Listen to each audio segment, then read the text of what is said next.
Hello everyone. In today's class, we are going to be discussing chapter number 6, Object-Oriented Programming Concept. Before going to discuss this chapter, just I want to brief about evolution of programming language. Why we come up with a new programming language, that is Object-Oriented Programming. Before going to be discussed, just I want to brief about the evolution of programming language. Computer industry is growing in such a way that yesterday's mainframe computers are becoming today's personal computer. Means yesterday what we are going to be using higher configuration systems, which today's are going to be becoming personal computer. Means which are going to be using as a personal systems. Means in such a way that computers industry is going to be growing. To compete with that, software industry is also competing to an computer systems or computer evolutions. To provide faster calculation or to compute more complex operations, we require higher programming or advanced programming languages. With respect to that, we say these procedure programming and structure programming are incapable to compute such complex operations. For that, we come up with a different programming languages. Those are, we implement a procedure having certain disadvantage. To overcome that procedure, we implemented with the structure programming. Again, structure programming having certain disadvantage. To overcome that, we implemented using object-oriented programming. Now we are going to discuss one by one these respective programming language. The evolution of programming language means we implementing the new languages. We implementing how we are going to be develop the new languages. On what are the important aspects or characteristics, we try to implement those different aspects in a newer programming language. With respect to that, we are going to classify different programming languages. Those are procedure, structured and object-oriented programming. All these programming languages are concentrated on two important features. Those are data and algorithm. Data is the main substance of any programming. With data, we are going to be handling the particular operations. Next one is algorithm, is a procedure or a set of instructions. How we are able to manipulate that data with respect to that programming language. These are the two important concepts which are going to be discussed in each and every programming languages. We are having procedure, structure or object-oriented programming. In that, how we are going to be handling the data as well as algorithm or procedures. These are going to be deal with each and every programming. Now, ಇವತ್ತು discuss ಮಾಡಾಕ್ತಿದ್ದು object oriented programming ಅನ್ನೋ chapter number 6 object oriented programming. ಈ object oriented programming ಒಳಗೆ ನಾವು object oriented program ಅಂದ್ರೆ ಏನು, ಅದರ features ಏನು, applications ಏನು, ಅಡ್ವಾಂಟೇಜ್ ಏನು, ಡಿಸ್ಅಡ್ವಾಂಟೇಜ್ ಏನು ಡಿಸ್ಕಸ್ ಮಾಡಾಕ್ತೀವಿ. ಈ ಕಾನ್ಸೆಪ್ಟ್ ಡಿಸ್ಕಸ್ ಮಾಡೋಕ್ಕಿಂತ ಮೊದಲು ನಾನು ಎವಲ್ಯೂಷನ್ ಆಫ್ ಪ್ರೋಗ್ರಾಮಿಂಗ್ ಲ್ಯಾಂಗ್ವೇಜ್ ಅನ್ನು ಡಿಸ್ಕಸ್ ಮಾಡ್ತೀನಿ. ಎವಲ್ಯೂಷನ್ ಆಫ್ ಪ್ರೋಗ್ರಾಮಿಂಗ್ ಲ್ಯಾಂಗ್ವೇಜ್ ಅಪ್ಪ ಅಂದ್ರೆ ನಾವು ಹೊಸ ಪ್ರೋಗ್ರಾಮಿಂಗ್ ಲ್ಯಾಂಗ್ವೇಜನ್ನು ಎದಕ್ಕೆ ಇಂಪ್ಲಿಮೆಂಟ್ ಮಾಡೋ ಪರಿಸ್ಥಿತಿ ಬಂತು ಅಥವಾ ಎದಕ್ಕೆ ಇಂಪ್ಲಿಮೆಂಟ್ ಮಾಡಿದ್ವಿ ಅನ್ನೋಕ್ಕೆ ರೀಸನ್ ಏನಪ್ಪ ಅಂದ್ರೆ ನಮ್ಮ ಕಂಪ್ಯೂಟರ್ ಇಂಡಸ್ಟ್ರಿ ಎಷ್ಟು ಫಾಸ್ಟಾಗಿ ಗ್ರೋ ಆಗತ್ತಪ್ಪ ಅಂದ್ರೆ ನಾವು ನಿನ್ನೆ ಯಾವುದೋ ಒಂದು ಎಫಿಷಿಯಂಟ್ ಕಂಪ್ಯೂಟರ್ ಸಿಸ್ಟಮ್ ಅಂತ ಏನು ಯೂಸ್ ಮಾಡ್ತಿದ್ವಿ ಲಾರ್ಜರ್ ಕಾಂಪ್ಲೆಕ್ಸ್ ಆಪರೇಷನ್ ಪರ್ಫಾರ್ಮ್ ಮಾಡಕ್ಕೆ ಅವನ್ನ ಈಗ ಪರ್ಸನಲ್ ಕಂಪ್ಯೂಟರ್ ಆಗಿ ಯೂಸ್ ಮಾಡಕತ್ತೀವಿ. ಅಂದ್ರೆ ಅಷ್ಟು ಫಾಸ್ಟಾಗಿ ಕಂಪ್ಯೂಟರ್ ಇಂಡಸ್ಟ್ರಿ ಡೆವಲಪ್ ಆಗುತ್ತೆ. ನೀವು ಹೈಯರ್ ಕಾನ್ಫಿಗರೇಷನ್ ಸಿಸ್ಟಮ್ ಇವತ್ತೈತಲ್ಲ ಅದು ಇನ್ಕೆಪಬಲ್ ಟು ಪರ್ಫಾರ್ಮ್ ಕಾಂಪ್ಲೆಕ್ಸ್ ಆಪರೇಷನ್ಸ್. ಅಂದ್ರೆ ಅಷ್ಟು ಫಾಸ್ಟಾಗಿ ನಮ್ಮ ಕಂಪ್ಯೂಟರ್ ಇಂಡಸ್ಟ್ರಿ ಡೆವಲಪ್ ಆಗತೈತಿ. ಅದ್ರ ಜೊತೆ ನಮ್ಮ ಸಾಫ್ಟ್ವೇರ್ ಇಂಡಸ್ಟ್ರಿನೂ ಡೆವಲಪ್ ಆಗತೈತಿ. ಈಗ ಹೆಂಗೆ ಹಾರ್ಡ್ವೇರ್ ರಿಕ್ವೈರ್ಮೆಂಟ್ ಅಥವಾ ಕಂಪ್ಯೂಟರ್ ಇಂಡಸ್ಟ್ರಿ ಡೆವಲಪ್ಮೆಂಟ್ ಮಾಡಾಕತ್ತಿ ಅವಕರದ ಕಾಂಪ್ಲೆಕ್ಸ್ ಆಪರೇಷನ್ಸನ್ನು ಫುಲ್ಫಿಲ್ ಮಾಡಕ್ಕೆ ಅಥವಾ ಅವಕರ ನೀಡ್ ಫುಲ್ಫಿಲ್ ಮಾಡಕ್ಕೆ ಸಾಫ್ಟ್ವೇರ್ ಇಂಡಸ್ಟ್ರಿನೂ ಫಾಸ್ಟಾಗಿ ಗ್ರೋ ಆಗುತ್ತೆ.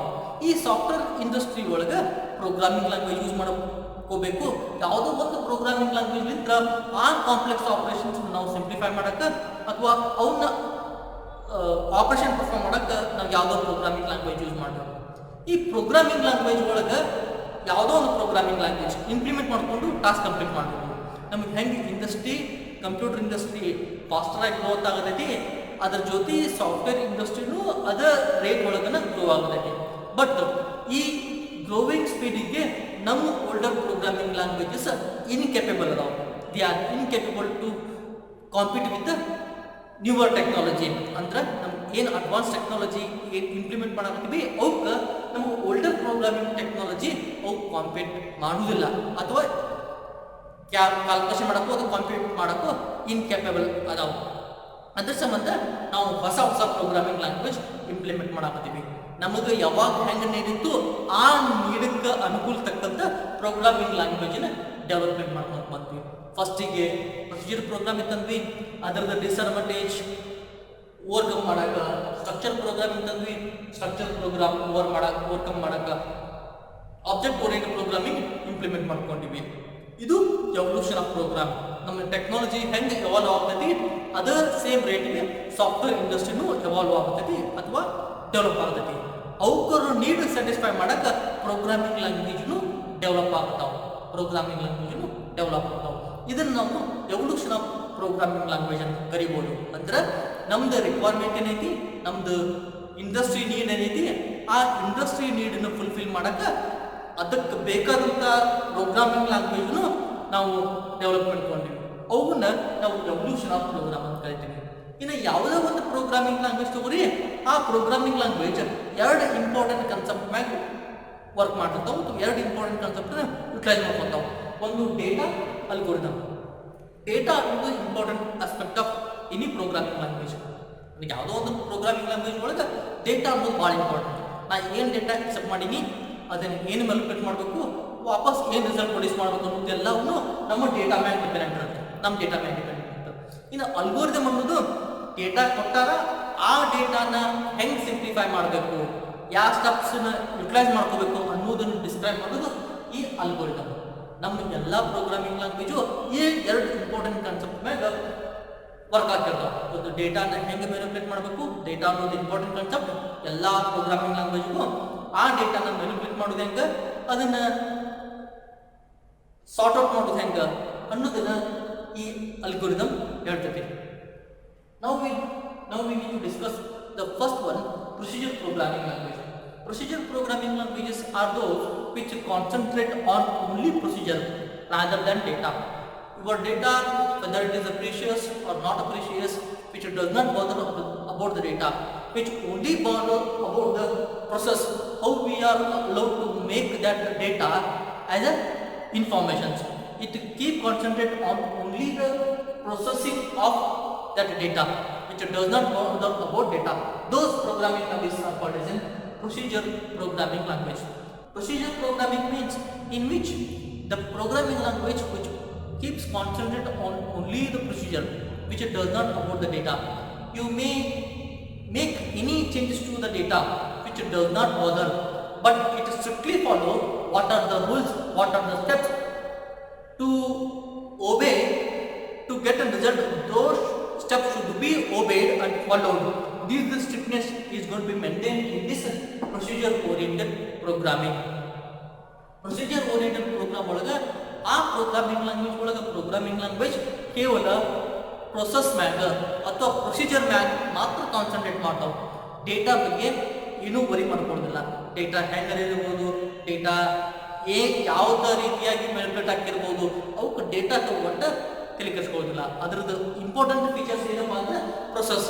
ಅಂದ್ರೆ ಈ ಡೇಟಾನ ಯಾವ್ದು ಬೇಕಾದಂಗೆ ಯಾವ ಟೆಕ್ನಿಕ್ ಬೇಕಾದ್ರೇ ನೀವು ಮ್ಯಾನಿಪುಲೇಟ್ ಮಾಡ್ಬೋದು.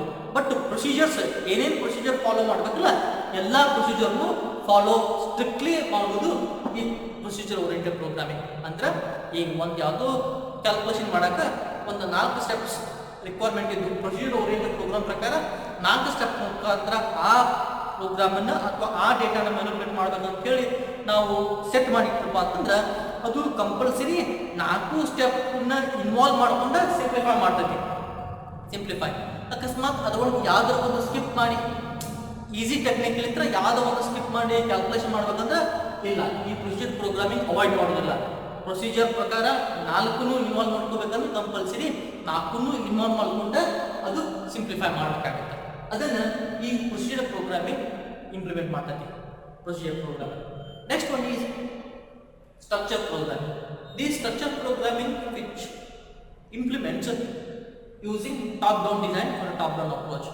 Top-down design or a top-down approach is nothing but in which programs are going to be dividing in a smaller sub programs, and these are capable to perform its own task.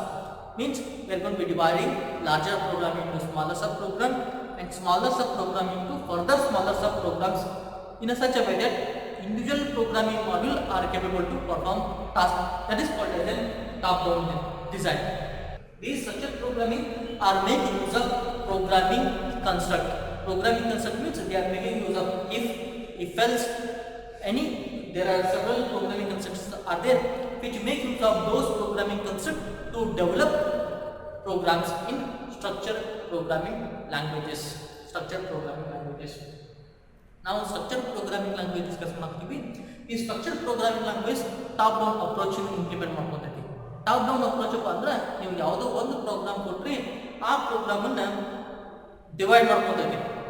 Smaller program, smaller sub program, further smaller sub programs. ಎಲ್ಲಿತೇನಪ್ಪ ಅಂದ್ರೆ ನಮಗೆ each module ಒಂದು ಯಾವುದೋ particular operation perform ಮಾಡೋಷ್ಟು ability ಹೊಂದಿರಬೇಕು, ಅಲ್ಲಿ ತನಕ ನಾವು ಡಿವೈಡ್ ಮಾಡ್ಕೊಂಡು ಹೋಗ್ತೀವಿ. It's a simple concept. If I am going to be having a larger task, to achieve that larger task, I am going to be dividing two further subtasks, and I want to make that task much more easier. Once again, I am going to be dividing those divided tasks into further subdivided tasks until unless I can achieve as much as easier. That concept is behind this structured programming language.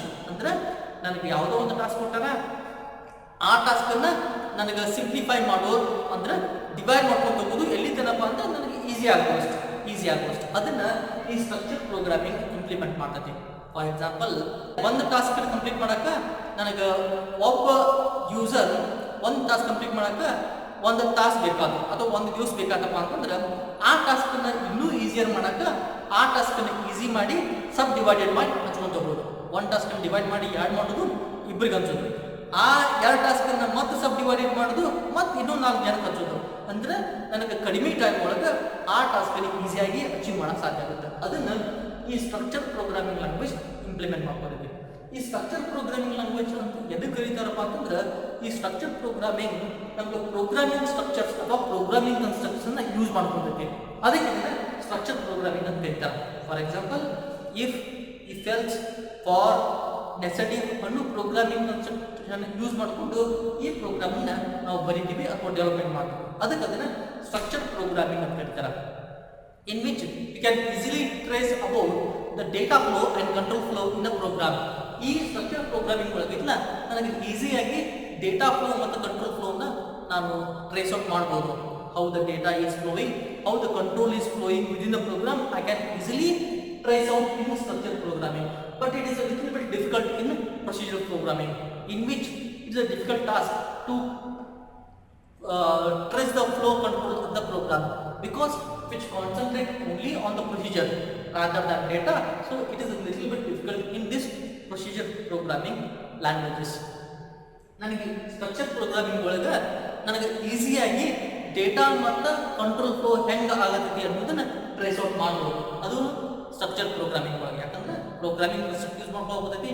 Programming concept ಒಳಗೆ if use ಮಾಡ್ಕೊಂಡಿದ್ದಪ್ಪ ಅಂದ್ರೆ, if condition check ಆದಪ್ಪ ಅಂದ್ರೆ true ಇತ್ತಂದ್ರೆ ಯಾವ ಕಡೆ control flow ಆಕೈತಿ, falls ಇದ್ರೆ ಯಾವ ಕಡೆ ಕಂಟ್ರೋಲ್ ಫ್ಲೋ ಆಕೈತಿ ಅನ್ನೋದನ್ನ ನಾನು ಈಸಿಯಾಗಿ ಟ್ರೇಸ್ ಔಟ್ ಮಾಡ್ಬೋದು. ಬಟ್ ಅದು ಈ ಪ್ರೊಸೀಜರ್ ಪ್ರೋಗ್ರಾಮಿಂಗ್ ಒಳಗೆ ಆಗೋದಿಲ್ಲ. ಅಲ್ಲಿ difficulty it is not possible to trace out control flow as well data flow in procedure programming.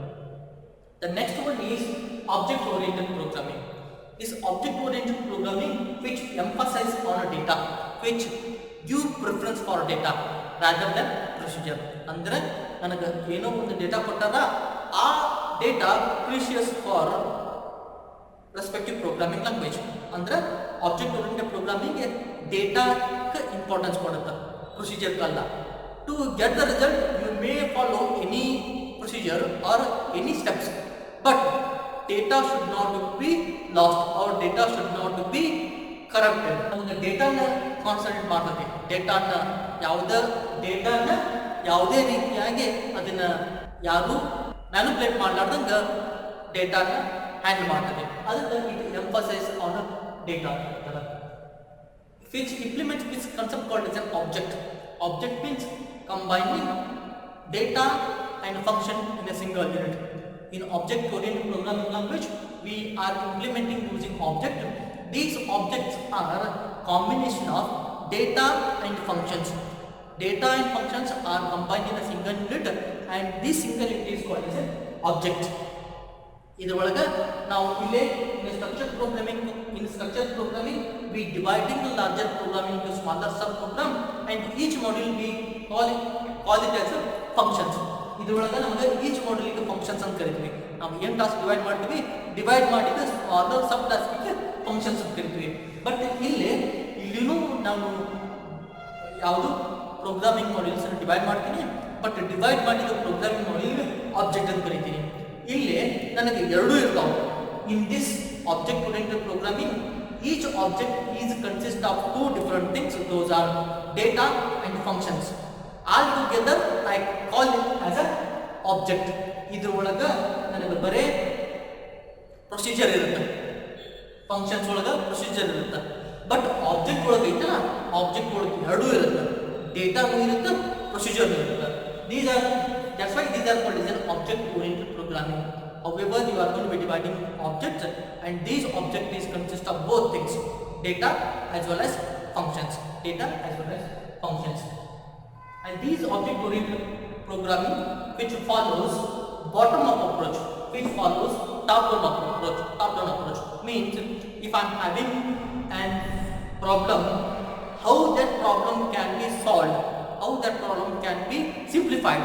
That approach is called as a top-down approach. But object-oriented approach is bottom-up approach. I know the result. To get that result, how I need to solve that problem. It is bottom-up approach. ನಮಗೆ ಎರಡು ಬೇರೆ concept ಅದಾವ. Structure programming, top-down approach. Object oriented programming, bottom-up approach. Top-down approach ಅಪ್ಪ ಅಂದ್ರೆ ನನಗೊಂದು problem ಐತಿ, ಆ ಪ್ರಾಬ್ಲಮನ್ನು ಹೆಂಗೆ ಸಿಂಪ್ಲಿಫೈ ಮಾಡೋದು ಅನ್ನೋ ಅಪ್ರೋಚಿಗೆ, ಅಥವಾ ಅದನ್ನು ಅಚೀವ್ ಮಾಡೋದಂದ್ರೆ ಏನೇನು ಸಾಲ್ವ್ ಮಾಡ್ಕೊಂಡು ಹೋಗಬೇಕು ಅನ್ನೋದನ್ನ ಟಾಪ್-ಡೌನ್ ಅಪ್ರೋಚ್ ಹೇಳ್ತೈತಿ. ಟಾಪ್-ಡೌನ್ ಅಪ್ರೋಚ್ ಪ್ರಾಬ್ಲಮ್ ಐತಿ, ಅದನ್ನು ಹೆಂಗೆ ಸಿಂಪ್ಲಿಫೈ ಮಾಡಬೇಕು one by one, step by step, ಅದು ಟಾಪ್-ಡೌನ್ ಅಪ್ರೋಚ್. ಬಾಟಮ್-ಅಪ್ ಅಪ್ರೋಚ್ ಅಪ್ಪ ಅಂದ್ರೆ ಅದರ ಉಲ್ಟಾ, opposite. Top-down approach means I am having a problem, for that is a solution, then how I need to simplify that. ಅಂದ್ರೆ ನನಗೊಂದು ಯಾವುದೋ problem ಐತಿ, ಅದರ ರಿಸಲ್ಟ್ ಇದು, ಬಟ್ ಈ ರಿಸಲ್ಟ್ ಅಚೀವ್ ಮಾಡ್ಬೇಕಂದ್ರೆ ನಾನು ಏನು ಮಾಡಬೇಕು ಅನ್ನೋದನ್ನ ಬಾಟಮ್ ಅಪ್ ಅಪ್ರೋಚ್ ಆಗ್ತದೆ. I know the solution, to get that solution how I need to construct the program is bottom up approach. ಅಂದ್ರೆ ರಿಸಲ್ಟ್ ಗೊತ್ತೈತಿ, ಏನು ರಿಸಲ್ಟ್ ಬರಬೇಕು ಅನ್ನೋದು ನನಗೆ ತಿಳಿದೈತಿ, ಬಟ್ ಆ ರಿಸಲ್ಟ್ ಅಚೀವ್ ಮಾಡ್ಬೇಕಂದ್ರೆ ನನಗೆ ಪ್ರೋಗ್ರಾಮಿಂಗ್ ಹೆಂಗೆ ಕನ್ಸ್ಟ್ರಕ್ಟ್ ಮಾಡಬೇಕು ಅನ್ನೋದು ಈ ಬಾಟಮ್ ಅಪ್ ಅಪ್ರೋಚ್ ಇರ್ತೈತಿ. Object oriented programming which follows bottom up approach.